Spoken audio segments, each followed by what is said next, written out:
Hey everyone, welcome to another episode of This Old Deck. So, for this Old Deck, we're going to be looking at another deck from the official Deckbuilders guide, which I've spoken about numerous times in this series. And it's something called Rise My Minions. So, I'd mentioned the last video I did on this, there's a section at the back of the book where they just have decks that are built purely using Tempest cards, because when the book was due to be released, Tempest was just about to come out, and the author arranged with Wizards of the Coast, and of course the book was, sanctioned by Magic. It is a Wizards of the Coast publication, but there was an arrangement made so that the author would give them the book, and then they would add in, without the author seeing, these extra Tempest decks. So there's a number of them, and last time round we had a look at like a shadow deck, shadow boxing deck. This is Rise My Minions, which is Reanimator, and I know I've done Living Death before. In a previous episode, I don't know if it specifically was This Old Deck episode, but certainly one where we were looking at decks through Magic's history. And so the idea with this is, you find a way in which you get a ton of creatures into your graveyard, and then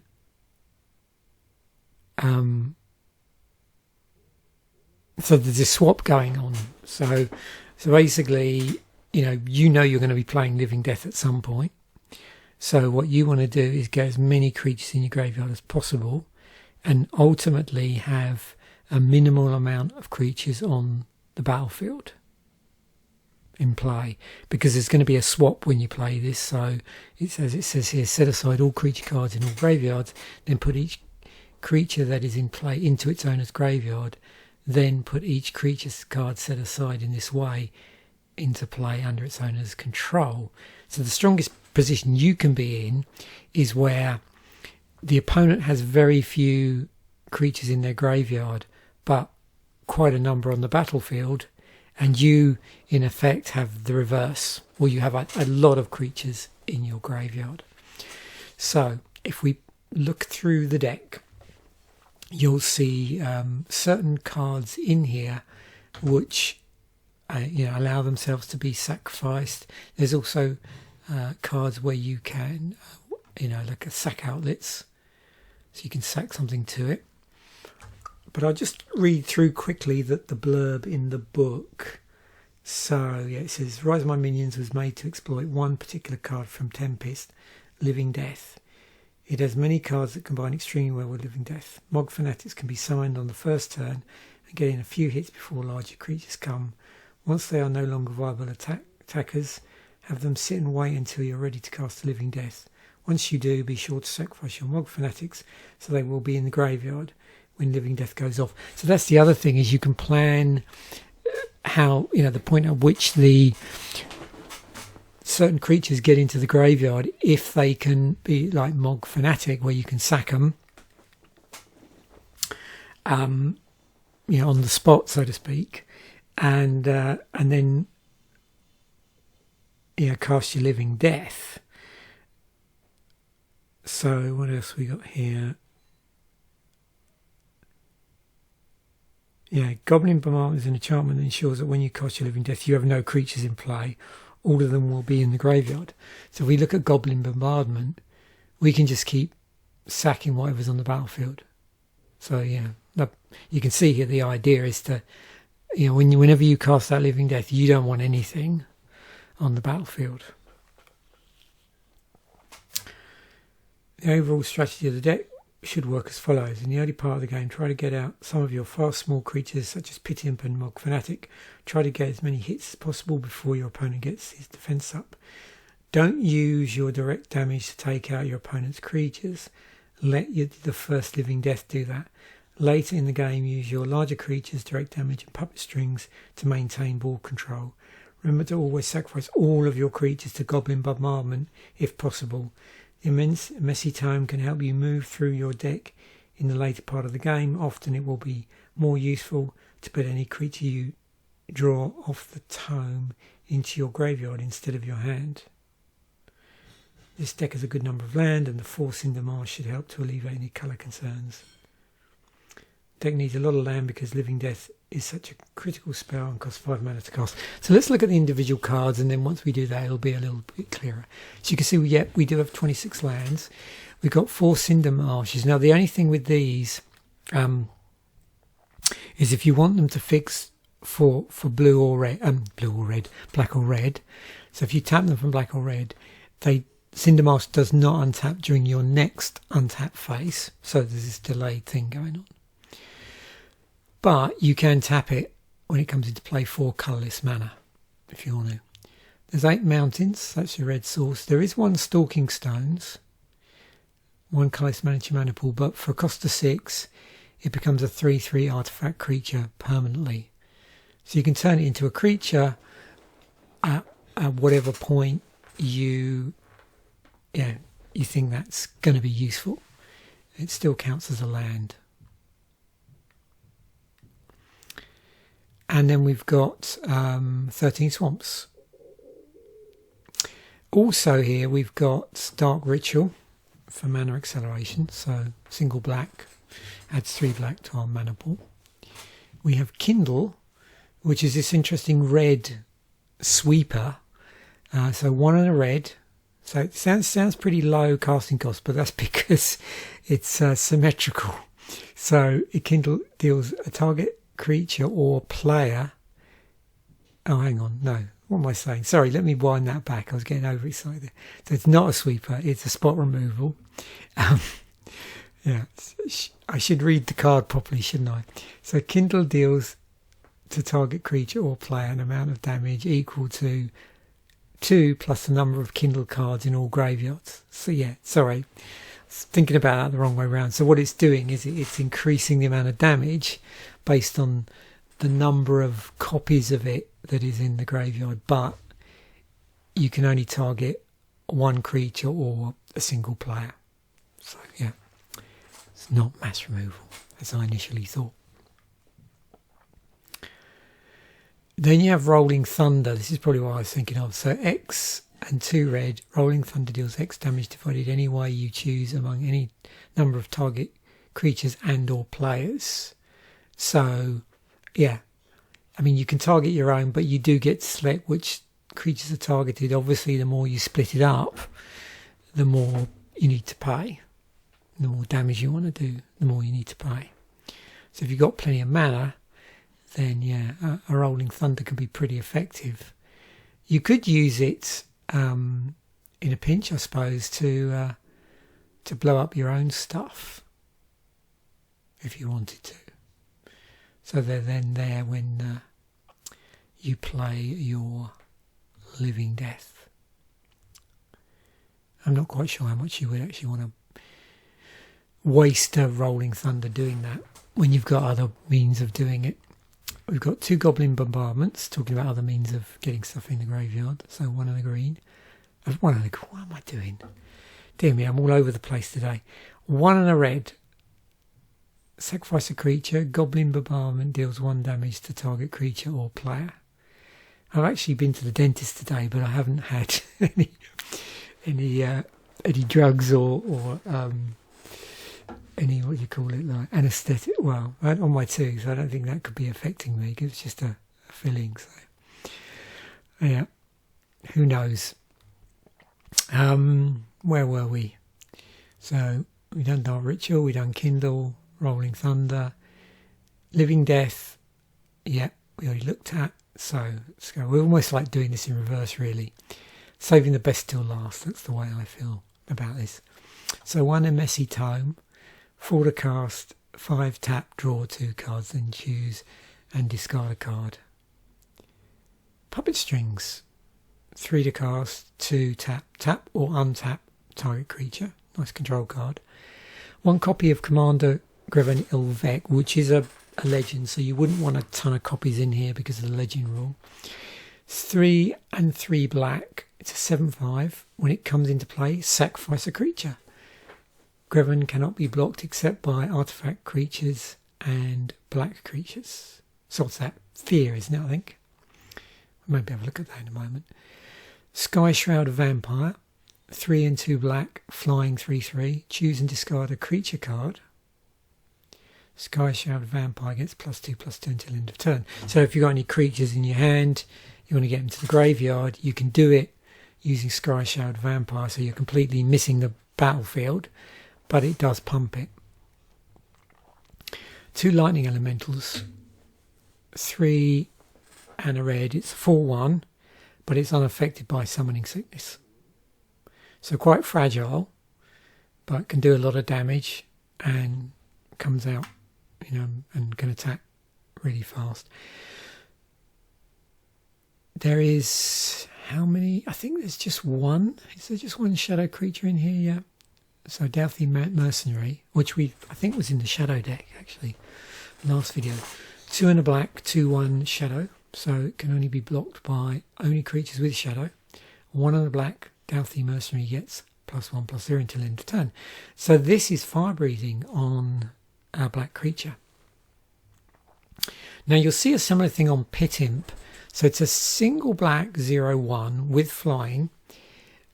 You can pay a single black to give it +1/+0 until end of turn, but there is a restriction on it. You can't spend more than 2 black in this way each turn. And then we've got Mog Fanatic. So you can sack it, it deals 1 damage to target creature or player. So you can see through various means here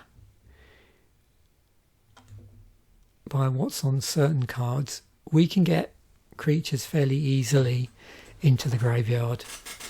And as I sort of walk through the way in which the deck's played, you then cast your Living Death at an appropriate moment and swap everything out. So what I want to talk about next, well, I was going to do a little bit about fire breathing, but before I do that, a couple of things. I'll include links to the block because it's pretty interesting to see what theme decks actually ended up being created for the block versus what was in the book. Now the big thing to remember about the book decks is they're all 100% Tempest cards because that was just about to drop.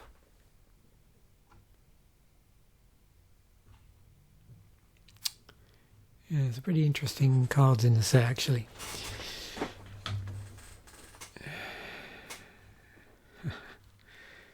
Earthcraft pairs with Squirrel Nest from Odyssey.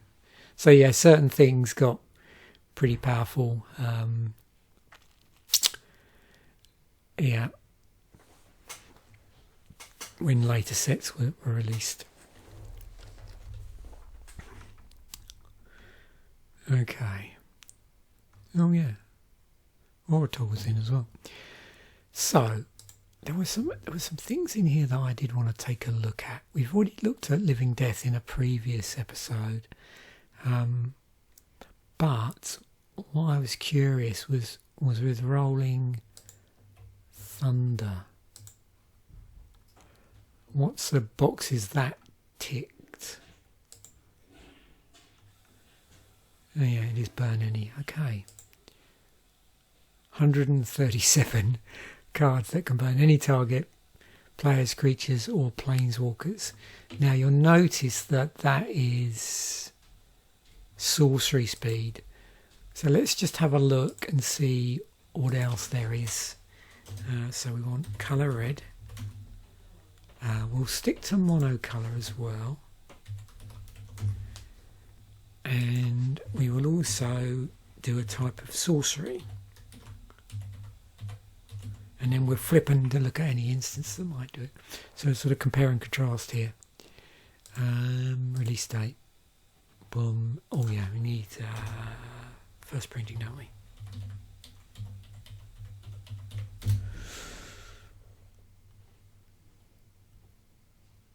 Oh, is.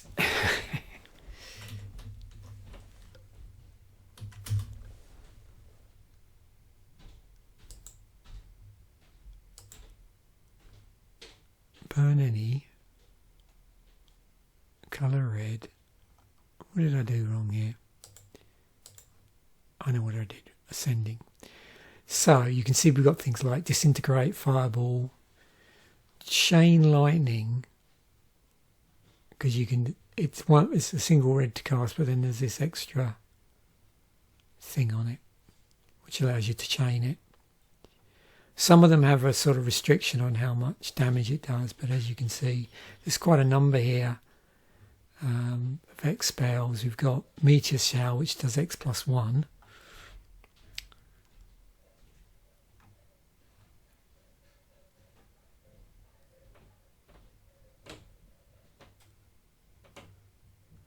Blaze, Scorching Spear, Volcanic Hammer, Rolling Thunder, Fan in the Flames.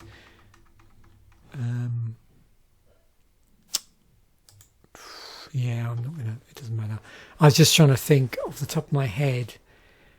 I'm trying to remember if there is a tag for X spells. Yeah, I don't know it off the top of my head. I'm sure there must be. I'm sure someone's going to remind me in the comment section. It would be interesting to see which one of these are X spells. Just to flip it a bit, so these are at sorcery speed. What about instant speed? 125. Lightning bolt. Do we have any instant speed? Okay, yeah, X spells. Volcanic geyser. Here's one. There's our Kindle spell. That's also in the deck. There's some pretty dramatic artwork here, actually.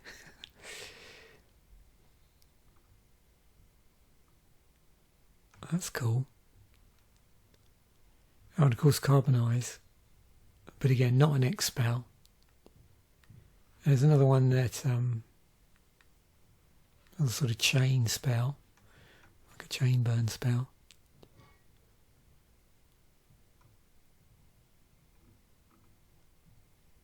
I think there's some other ones that, I don't know if it's instant speed, but other cards that care about copies of itself in the graveyard. Death Spark, there's some shenanigans going on there.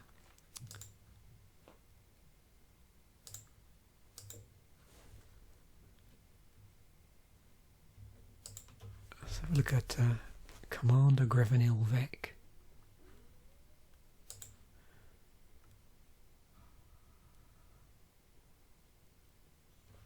Okay, nothing particularly out of the ordinary. It's a deprecated legend type. Yeah, so it's those ones where it just printed with the legend creature type. So of course there's a number of early magic cards where that's the case. So the main thing I wanted to have a look at is fire breathing. I'm not going to spend a massive amount of time on this, but I just thought it was really interesting as I was looking at the deck. So fire breathing across all colours. This is where you give a creature +X +0 until end of turn. So if you have in any colour, there are a number of cards that will do that. Now, obviously, in some instances, it's stapled to the card, stapled to a creature, but there are actual spells, enchantments that will, turn a creature into fire breathing or do fire breathing in certain circumstances. So we get on to black, and there's 16, and you'll notice that quite a number of them often have like a restriction on them. Not all of them, but there's several which have some sort of thing that sort of holds it back a bit. And you'll see several that are very similar. So if you look at Vampire Bats, or one for a 0/1 with flying, single black, +1/+0 until end of turn, no more than double black will be spent in this way per turn. And you can see, it's like Pit Imp, that this is the card that's in the deck. And if we go into our tagger, we see, yep, vampire bats and surprise, surprise, Phyrexian battleflies from here. So yeah, functional reprints, but the original was vampire bats. Then we've got Order of the Eberron Hand, which, as you can see, this is a knight, this is a cleric, but if you compare it to Knight of Stromgold, 2 black, protection white, 2 black, +1/+0 until end of turn, 2 black, +1/+0 until end of turn, single black, first strike until end of turn. So yeah, same card. And again, if I go in here, it doesn't, oh there it is, yeah. Oh yeah, still on Cavalier. Are they both 2/1 as well? There they are. Dirtwater Wraith has Swamp Walk.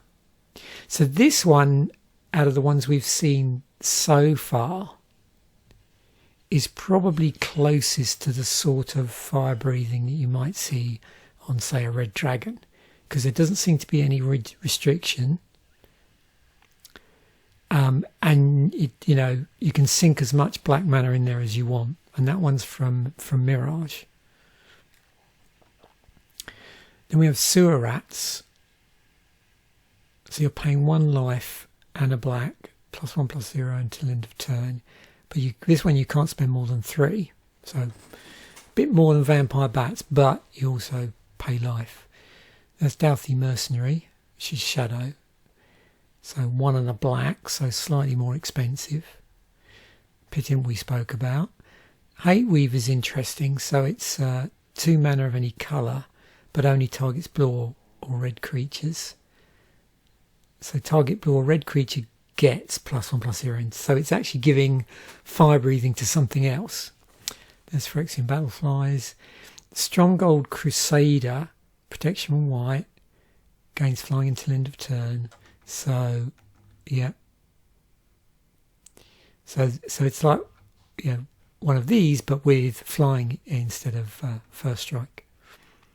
Stronghold Overseer, which was from Time Spiral.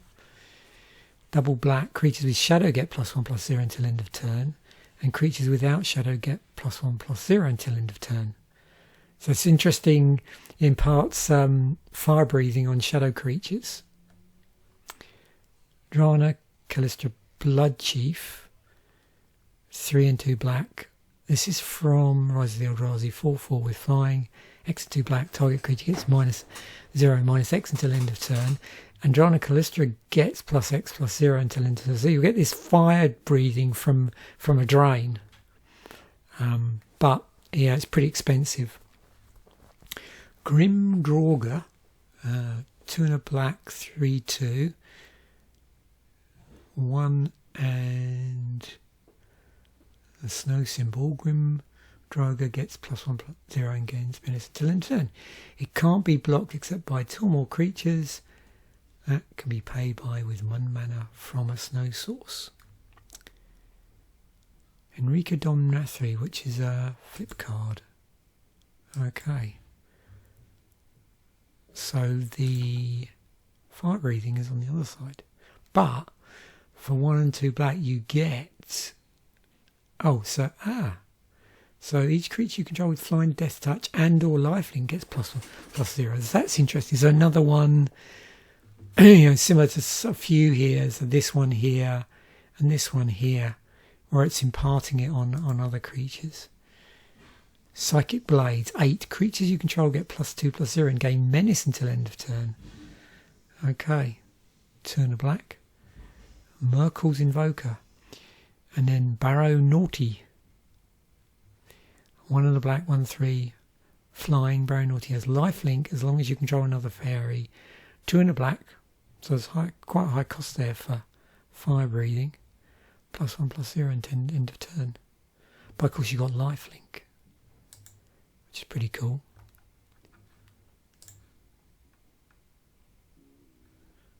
Yeah. Excellent. So I don't think there was anything else I really wanted to highlight. It just, it was an interesting way again of covering two things here. So looking at an older deck and then covering something like fire breathing in black, which is the sort of thing that I might cover in a Scryfall Shenanigans episode. I'm going to do one more deck probably that was from a specific set, and one thing I've noticed in the book is it does have some decks that are purely made with Tempest cards, and there's an interesting thing I can do with that in terms of I don't know how many people know this, but there were some Tempest decks that were created retrospectively on MTGO, Magic the Gathering Online, when they pushed out Tempest. So Tempest block was the block before hang on, no, sorry, what am I saying? No, sorry, I'm very confused. Yeah. I just realised what I said, sorry.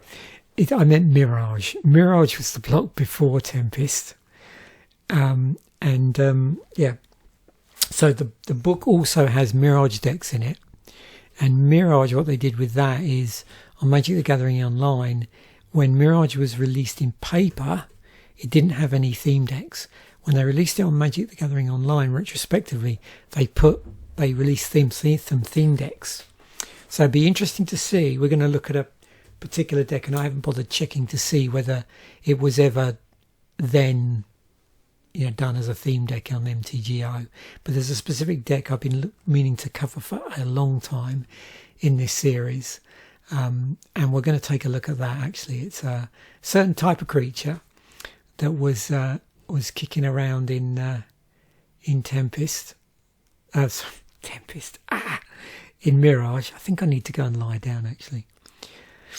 Yeah, in Mirage. So thanks once again for watching. Sorry for all the confusion. I'm not high on dental drugs. I only had that stuff that they rub on your teeth actually. So yeah, I don't know what it's all about. Maybe I'm just tired. So thanks once again for watching. Bye for now, and I will catch you in a few.